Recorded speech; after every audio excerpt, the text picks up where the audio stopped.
حضور کیوں؟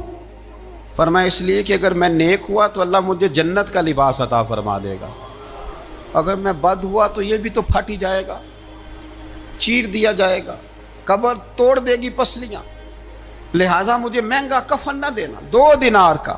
آپ کے وصال سے کچھ عرصہ پہلے نا آپ نے ایک قاصد بھیجا، روم کے بادشاہ کے پاس وہ گیا تو وہاں اس نے ایک عجیب منظر دیکھا کہ وہاں ایک حافظ قرآن نابینا آدمی قید ہے، اس کی آنکھیں موجود نہیں ہیں اور وہ چکی چلاتا ہے، آٹا پیستا ہے۔ اس قاصد نے اسے پوچھا تو یہاں کب سے ہے اور یہ تیرے ساتھ معاملہ کیسے ہوا؟ تو وہ کہنے لگا مجھے انہوں نے گرفتار کر لیا، پھر مجھے کہنے لگے عیسائی ہو جا، میں نے انکار کیا تو انہوں نے میری آنکھیں نکال دی، اب میں صبح شام یہ تھوڑا سا کام کرتا ہوں، چکی پیستا ہوں تو روٹی دے دیتے ہیں۔ وہ قاصد حضرت عمر بن عبدالعزیز کے پاس آیا اور آ کے کہا حضور ایک اس طرح کا مسلمان روم کے بادشاہ کے پاس قید ہے، ایک مسلمان کی تکلیف۔ حضرت عمر بن عبدالعزیز نے جب سنا تو رو پڑے، فرمایا وہ قید ہے اور وہاں قید ہے اور ہم یہاں آرام سے بیٹھے ہیں؟ فوراً رکا لکھا، قاصد سے کہنے لگے واپس جا، روم کے بادشاہ کو جا کے کہہ کہ اس نابینا قیدی کو فوراً آزاد کرے، ورنہ میں ایک ایسا لشکر بھیجوں گا کہ اتنا بڑا لشکر بھیجوں گا کہ اس کا پہلا آدمی تیرے پاس ہوگا اور آخری میرے پاس ہوگا، اور تجھے پھر وہ بندہ چھوڑنا پڑے گا، تو ابھی چھوڑ دے، میں تجھے پیغام دے رہا ہوں۔